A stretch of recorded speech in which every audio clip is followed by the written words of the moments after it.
You're listening to theoutdoorstation.co.uk.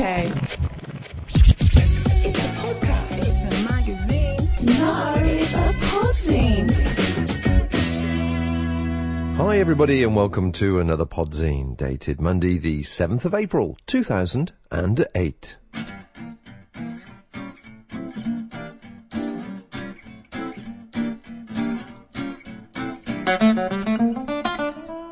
Hello everybody and welcome once again to the Podzine, the audio outdoor magazine show for outdoors lovers listening everywhere in the world. And we do mean everywhere. I've recently received an email from a listener out in the deep blue sea, or on the deep blue sea rather, and I thought I'd read it to you and share and give you an idea of some of the diversity of listeners that we get to the Podzine. Hello Podcast Bob, I thought I'd drop you a line to let you know just how much I've been enjoying your podcasts. I work as a captain on a very large oil tanker for 3 to 6 months of the year, so I have a long time away from the hills and usually bury myself in my spare time in books and magazines, both of a fiction and non-fiction variety, hill and non-hill related. I had heard and read about your podcasts in the TGO magazine, but hadn't paid much attention to them until I was introduced to them with a free CD which came with my Go Light Pinnacle rucksack.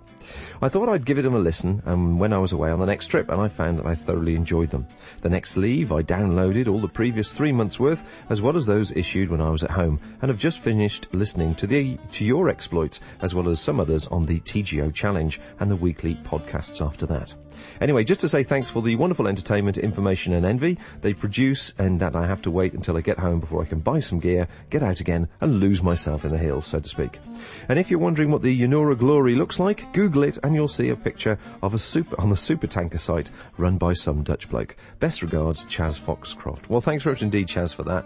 And when you do Google the Yunura Glory, my word, it's a big one.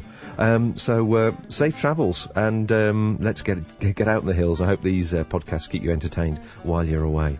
Of course, if you've got want to drop us a note whenever you are in the world, love to hear from you. Love to find out how these podcasts reach you and what effect, if any, they make to your outdoors life. And of course, you can write to us at info@theoutdoorstation.co.uk. That's info@theoutdoorstation.co.uk. And while you're on the website, there's obviously the listener page where we've got a Frapper map, so you can stick a pin in the world wherever you might be. I suppose in Chaz's case, it's going to be a dotted note because he's always moving. There's a blogger roundup. The Outdoors bloggers put a weekly section up on the website just to let you know what other people are blogging about in the outdoors world. There's also a podcast roundup as well, and contacts galore, which will keep you entertained for hours on end.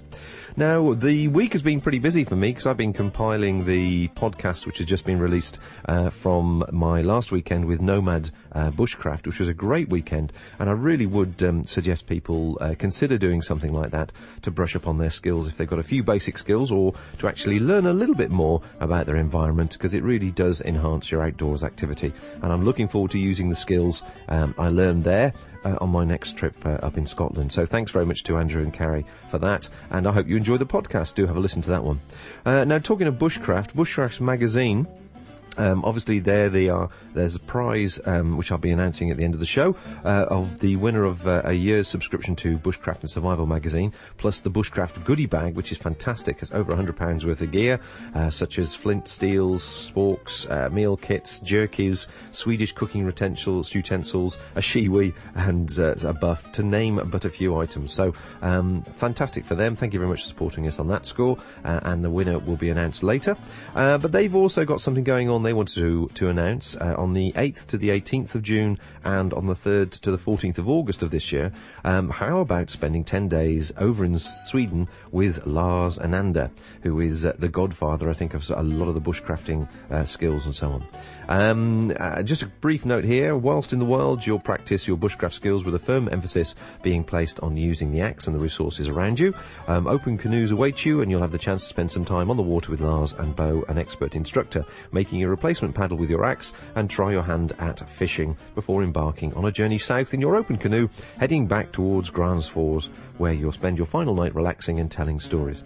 Not cheap, but if you're a bushcraft enthusiast, that must be fantastic to go out with somebody with that much knowledge, and if anything like my weekend, learn heaps. Right, well, let's get on with the show notes. He says, looking around for his bits of papers here.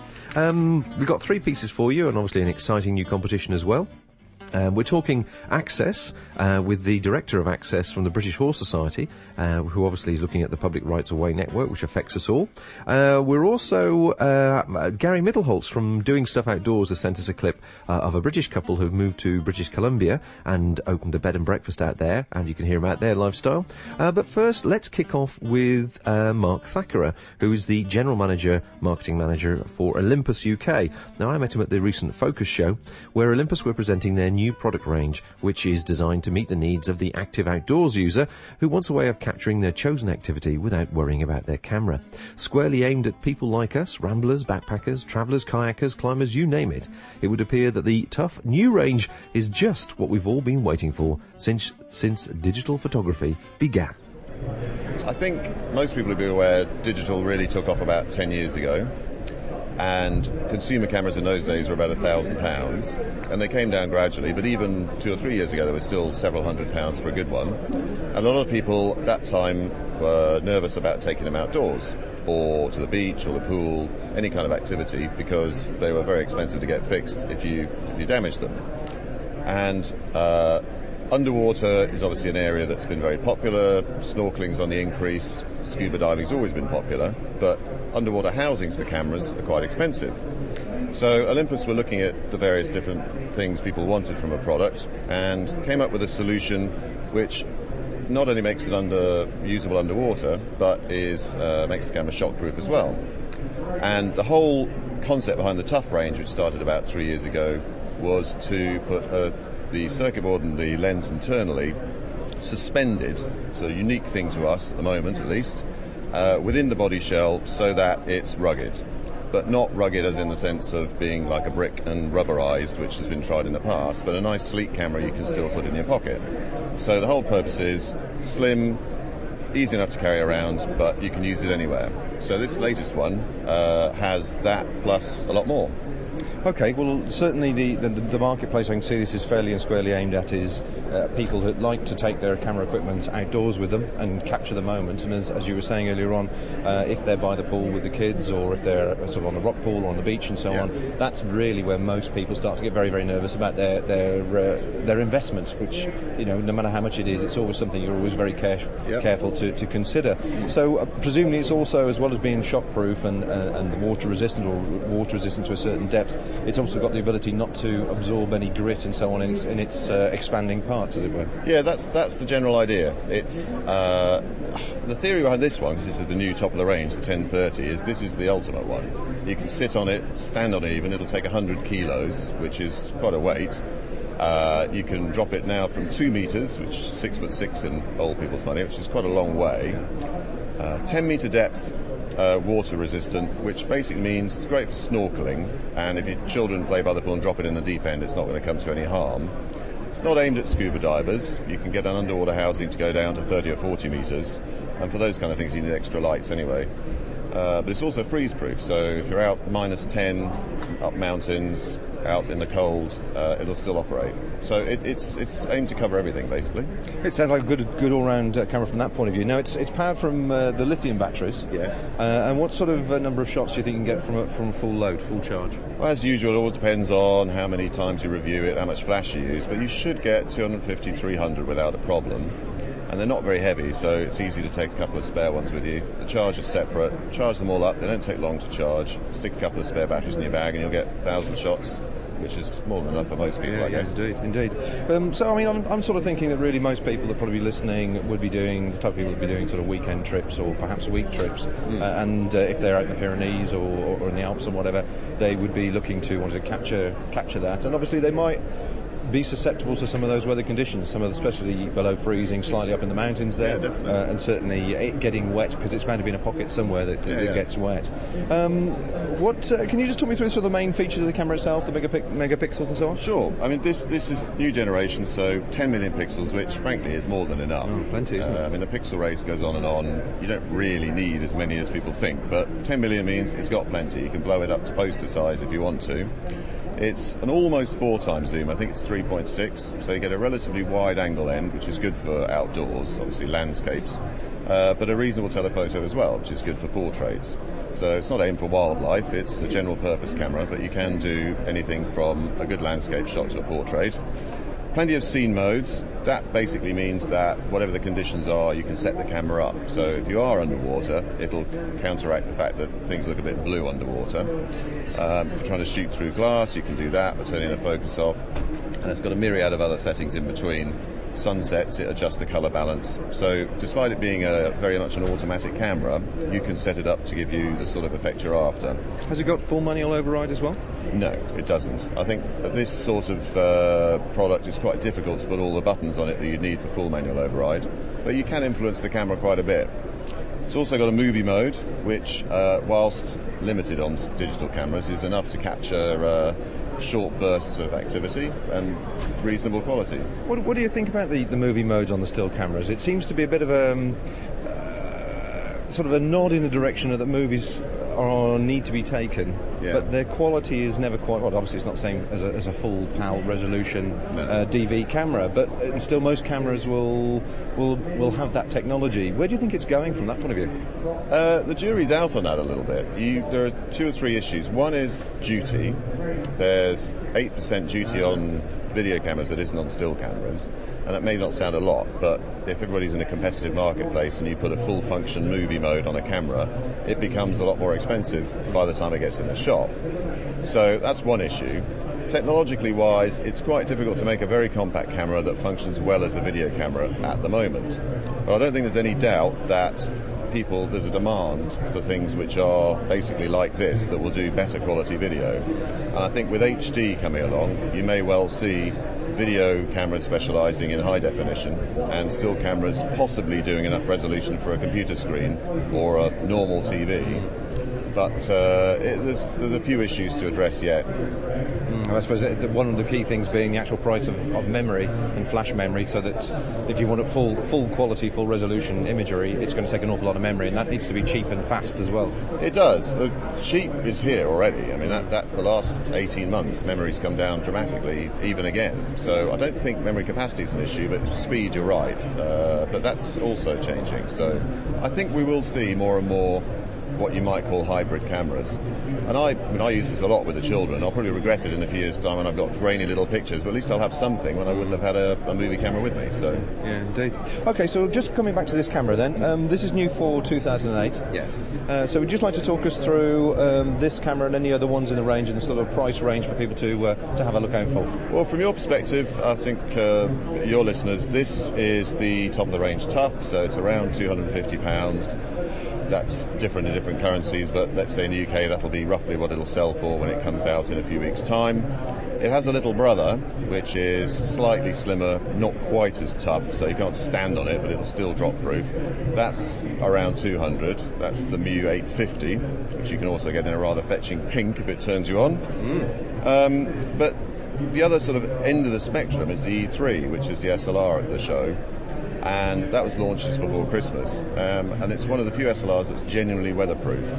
And there's a couple of guys on the stand now who spent all last weekend in Scotland in the pouring rain taking pictures of otters, while all the other people with their other brands were standing undercover. So it's also worth looking at. That's not cheap, but it's well worth the money if you want high quality photographs and you're going outdoors, and if it's raining you'll miss them, then it's certainly worth looking at. Are you aware at all of sort of the percentage of your marketplace that is interested in the outdoors with regards to using your equipment?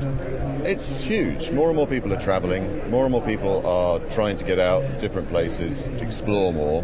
So the size, very difficult to estimate, but there's no doubt the demand is getting bigger and bigger. The Podzine. Well, thanks very much indeed to Mark for explaining about those new products, which are now, when you hear this, are obviously in the shops. And Mark has very, very generously donated a couple of cameras as prizes for the Podzine. How about that? And we'll be giving the first one away at the end of this show with a competition, so make sure you stay tuned for that one and enter. So thank you very much indeed, Mark, for that. And that will be one of the 850s. Now, Gary Mittelholtz over on Doing Stuff Outdoors. If you're a podcast fan, you will no doubt have found Gary. If not, have a look on my links page. It'll certainly link you straight back there. Very enjoyable podcasts, a range of podcasts he produces in North America. And he sent me a clip of an interview he did recently with a UK couple who escaped to the mountains of British Columbia for an outdoors lifestyle. And they now run a fabulous bed and breakfast called Home Lodge. Now, the lure of the outdoors has a strong pull. A few years ago, it pulled Simon and Lynn Heaton out of their home in London and sent them thousands of miles away to the small community of Golden in the mountains of British Columbia in Western Canada. There they live the outdoors lifestyle they've always wanted and cater to other outdoor enthusiasts who come to Golden for the skiing, hiking and mountain biking. And here's Gary chatting to Simon and Lynn. I'm Lynn. And I'm Simon. And this is Home Lodge in Golden, British Columbia. And this is our home away from home, and it's been fabulous. But how long have you been doing this? This is our third winter. We came here in the summer of 2004. You escaped from the UK. We escaped corporate life to have a better life. And looking back, I've no idea how we decided to end up having a bed and breakfast. Because Simon grew up in hotels, and his parents find it hilarious that this is what we're doing, because he said he would never do it growing up. Well, we were trying to find something that we could do in a place in the mountains that we fell in love with, and we looked at all the options, and a place like this seemed to make the most sense for what we could do, and we found the right place to be able to do it with, and you know, it's a nice place for being able to build a business. Why Golden? Why British Columbia? A friend of ours said we should go and have a look. And that was in Christmas 2003. So we came out and had a look and met lots of people and fell in love with the area and bought a house, and here we are. Well, now I want to ask you about, you do run the B&B, and you cater to a lot of people who like outdoor activities, like skiing, like what we're here doing. What about the outdoors for you? The appeal of this part of Canada for you, especially coming from Britain? There's two things for me. I think without even realising it, this reminds me a lot of Scotland, on where I grew up, on a much bigger scale though. So everything's bigger here, but it's the same trees, it's the same greenery, it's the same everything. So that's one thing. The other thing is this area in particular, for me, I just love the fact that it feels quite real and rugged and authentic. I mean, Golden, if I'm completely honest, is not the most beautiful looking town in the world. But it's a real industrial town. This is where the railway came through the pass when the CP rail was being developed. It's where a lot of the Swiss guides came and on their adventures. And another reason for us for choosing to live here was because it was a real town with a real community. It wasn't a resort, so it doesn't have a transient population. It's got sort of a heart and soul and real lovely, real nice mix of really welcoming people who've been great to people like us who are new to the area. And it's not a resort town, but it does have a pretty good resort. Oh, absolutely. You've got skiing in the winter with downhill skiing and cross-country skiing, and then lots of people who go into the backcountry.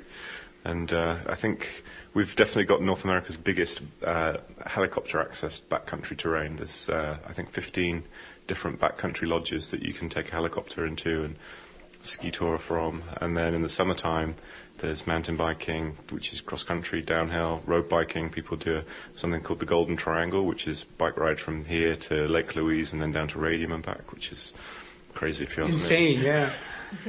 And then there's all the lakes for hiking and fishing and rivers. And Lynn's got horses here, which was one of her childhood dreams, was to have horses. So there's so many different things to do. And it's funny, when we were talking on the ski lift today, I was looking at the hills thinking, it's probably getting time to dust down my bike and get that ready for the downhill biking season.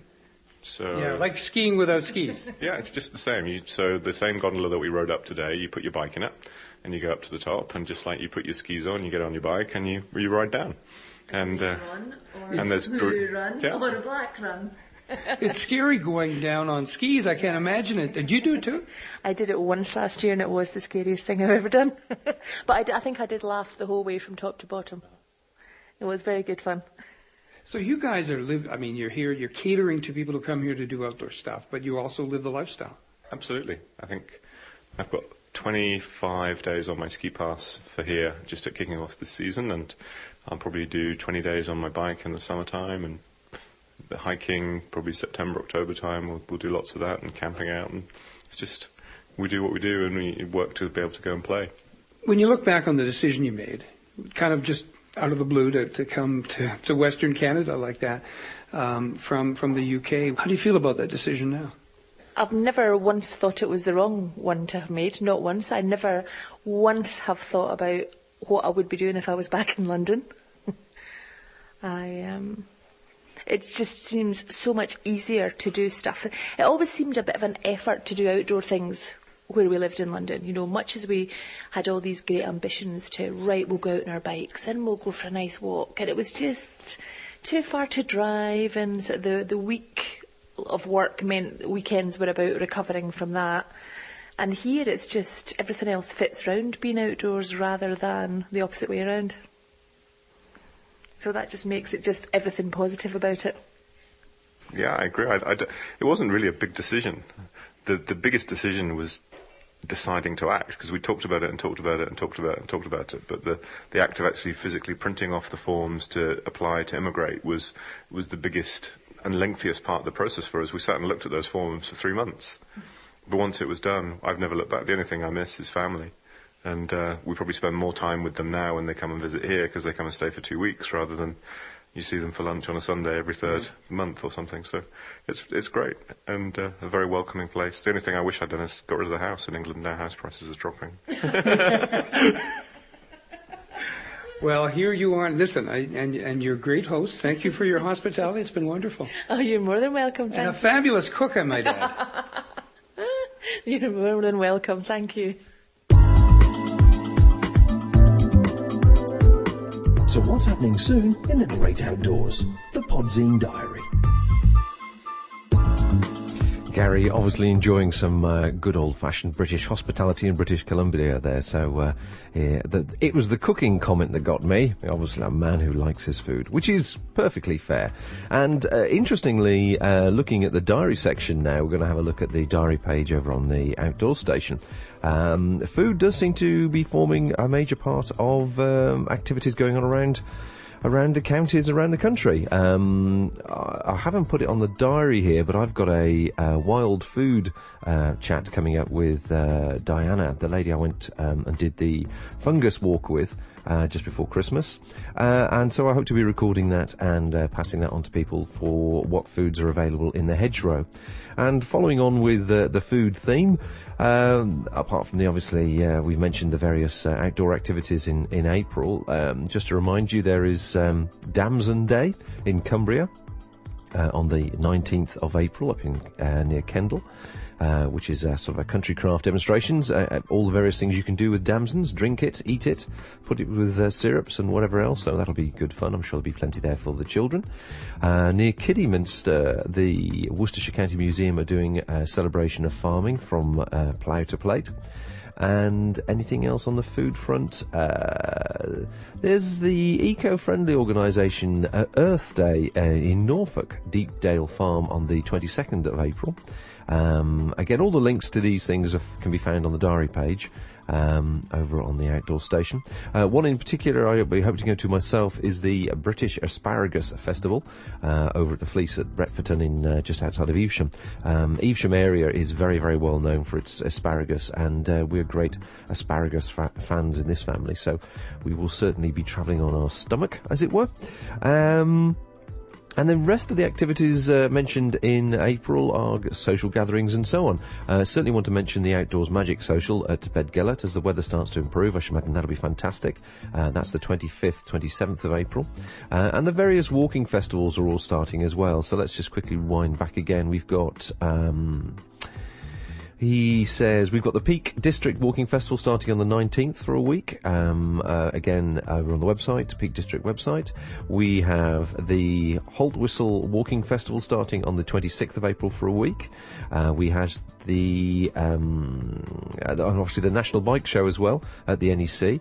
And of course, I must give a plug to the Backpackers Club up in Derbyshire on the 26th, 27th of April. But it's predominantly the Saturday, the 26th, at Ashford in the Water. The Backpackers Club are having their AGM, and there'll be a small trade section there, trade stands and exhibitions and so on. We'll be there with a whole pile of equipment and hopefully catching some interviews with people. Moving on into May, again, more walking festivals. North Devon and Exmoor Walking Festival on the 1st to the 9th, and Caithness and Sutherland Walking Festival 1st to the 6th. And then the Open Canoe Association have got their annual rally up in Lake Windermere, 2nd to the 5th of May. Now that isn't a free; you have to pay for that one, and it isn't cheap. But from what I've read about it, it's fantastic. And if you're into the possibilities of getting involved with open canoeing activity, that's the place to go and really pick some people's brains. But again, all the details are on the website, so please have a look there and choose your springtime activity. Well, all our activities obviously are hinged around access, and the government have recently announced from September, obviously, that it plans to legislate to give Natural England new powers to improve access around the whole English coastline, which is it's about flipping time, really. Why can't we? We live on an island. Why can't we walk around the perimeter of the island? It's ridiculous. So these powers are included in the draft Marine Bill, which was published on the 3rd of April 2008. Obviously, it's just been published to allow scrutiny by MPs and peers before it is put before Parliament, and that will be interesting to see how that progresses. But I think there can't be a single listener to this programme that doesn't want freedom to access all around our coastline. So let's keep a close eye on that, and if there's any forums or if there is any petitions that you need to sign, I'll try and bring that information to you. Anyway, as part and parcel of this, at the Outdoors Show, I spoke to Mark Weston, who's the Director of Access, Safety and Welfare at the British Horse Society, regarding the Public Rights of Way network, which affect them, and of course other bridleway users, such as hikers and cyclists and so on. And this is what Mark had to say. Basically, in respect to the Public Rights of Way network, which lots of horse riders like to ride on, equestrians only have access to 22% of the actual network, and carriage drivers are even worse off, and they've only got access to 5%. So we're working the whole time to try and increase that percentage. We're lobbying government in respect to certain issues at the moment. You'll no doubt be aware of the coastal access issue that the government are promoting at the moment, and that they are once again promoting that just for access for walkers. But we've been working with the ramblers, the mountaineers, the cavers, the mountain bikers, the cyclists to suggest that ought to be an access corridor for all non-motorised users, which would make it much better value to everyone, and also provide best value for the taxpayer. And as well as obviously bring a lot of money into the local economy as well, because hikers or people travelling by self-powered travel do bring a lot of money into the locality, don't they? Indeed, and of course the advantage of equestrian tourism is that you are paying not just for yourself, but you're also paying for accommodation for your horse as well. Yeah. So where did it all go wrong? When did it suddenly affect us this way? Was there a definitive time or a period of time where bridleways suddenly got cut short? No, I think probably where the problem arose was when the definitive map first came into being in the 1950s, and a lot of bridleways then were actually recorded on the definitive map as footpaths. And horse riders had always ridden the route, and they didn't. I think at that stage, they probably didn't think there was a lot of need to record them, as they customary rode them and continued to ride them. So a lot of our routes were actually put on the definitive map as footpaths.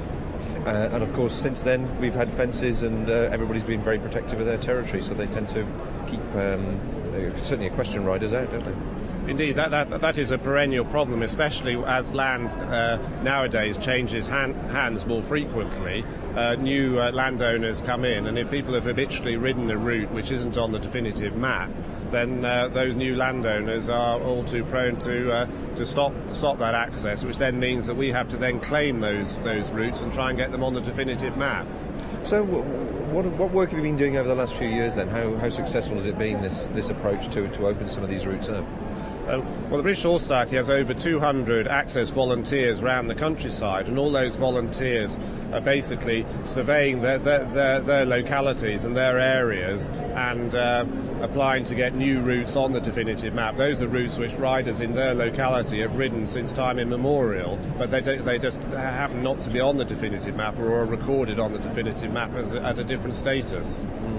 And the coastal access situation at the moment, are you finding, does it look very positive for you?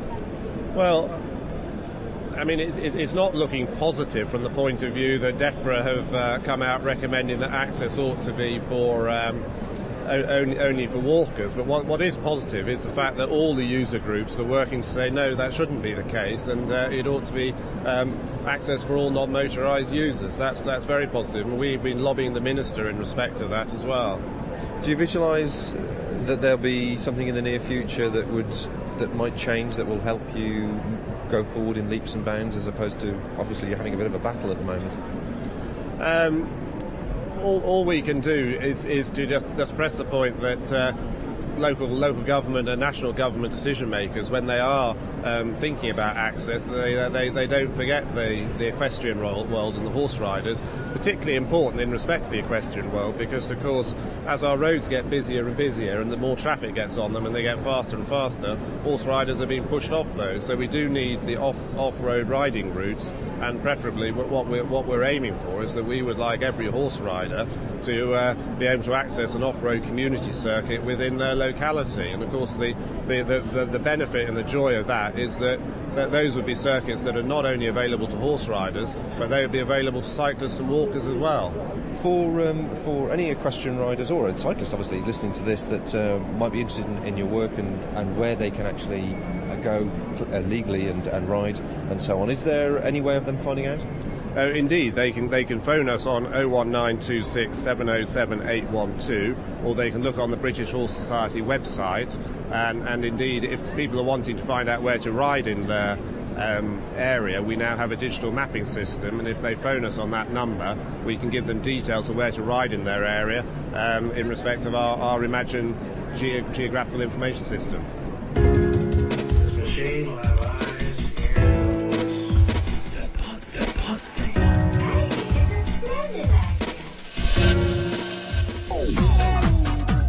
Well, my thanks to everyone who's taken part in the show, and of course there'll be links in the show notes to the British Horse Society. Certainly get involved there if you want to, and obviously put some pressure where we can to make sure we have access. There'll be a link to Home Lodge, the bed and breakfast over in British Columbia, if you ever fancy a quiet weekend away, and of course to Olympus cameras.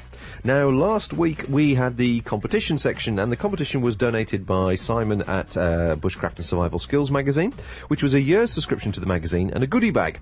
And in that goodie bag, he's very generously placed a Bushcraft Survival Skills magazine binder, a Light My Fire flint and steel, a Light My Fire spork, a Light My Fire meal kit, a set of lightweight Swedish cooking utensils, a pack of Scottish beef jerky, a pack of Scottish venison jerky, a Shiwi, and a National Geographic buff with some other bits and bobs there. So thank you very much indeed to Simon. That'll certainly set you off bushcrafting if nothing does, and that comes to just over £100, so that's great. Now the question was, for last week's competition, who writes their wildlife section in the magazine? Who writes their wildlife section in the magazine? And I directed you to the website, where if you had a little bit of a hunt around, you could find the answer. And the answer is, of course, Chris Salisbury. Now, we had a whole pile of entries, as you would expect, and I've set them all into the machine, so I'm just waiting for the machine now to randomly pull out a name. And we're just waiting, and...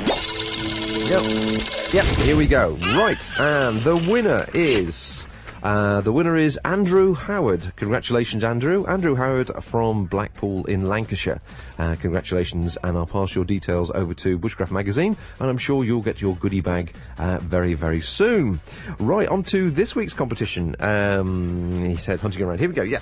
This week's competition is to win a Olympus 850 SW camera, courtesy of Olympus. They've given us a couple of cameras, and this is the first competition to win the first of those cameras.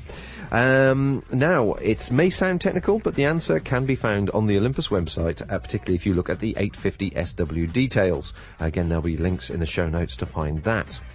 The question is this: what are the pixel dimensions of an 8 megapixel camera? What are the pixel dimensions of this 8 megapixel camera? Okay, if a 1 megapixel dimension is 1280 pixels by 960, what are the dimensions of an 8 megapixel? You don't have to do the maths, the answer is on the website, so have a look around there, see if you can find that, and drop me a line. Now, the address to drop your competition entry to, now make sure you give me the answer, you give me your name, obviously your address details, because I've got the camera sitting in front of me and I'm tempted to keep it, to Olympus-competition at theoutdoorstation.co.uk. That's Olympus-competition at theoutdoorstation.co.uk with the answer to the question: what are the pixel dimensions of this 8 megapixel camera, the maximum dimensions? And as I say, the answer can be found on the Olympus website. So thanks to everybody once again for taking part in the show. Thanks very much indeed to Bushcraft Magazine for last week's prize. Thanks to Olympus for this week's prize. I hope you have a fabulous week and the weather cheers up. I'm staring out at the sunshine at the moment, so I'm looking forward to getting out on the hills. So until next time, folks, enjoy the podcast that we're releasing. Do drop me a line at some stage with any feedback, any notes, any listener comments. Love to hear from you. And obviously, if you enter any of the competitions, do give me some comments there if you can spare the time. Very interesting to hear how people are enjoying the podcasts. So until next time, have a good week, everyone, and take care. Bye for now. This independent programme has been brought to you by The Outdoors Station, the exciting new way to see and hear free information about the outdoors world. If you're a blogger, or if you have a website, you can now incorporate any of these podcasts directly to your site, completely free. Visit our website, theoutdoorstation.co.uk, for more information.